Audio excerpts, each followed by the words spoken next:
ये हमार खानदानी असर हो। पढ़ता जे ध्यान से त लाग जात नौकरी हो।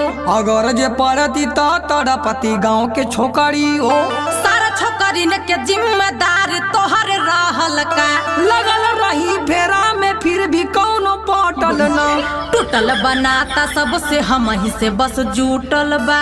एकटे पटवले रहनी उहो ससुरी छूटल बा। कहो कवले क पड़ गइल तोहे उछाड़ा हो। ई कुल तू बात रनिया कही मत दोबारा हो। का तोहरे पापा भी छिनर पने में आगे थे। मेरे पापा जी एक वो झाइन लेके भागे थे। ऐसे का देखेला का बात तोहार इरादा हो। और बढ़ावे के बायापन वंशज हम अपने पापा से कोइले रही।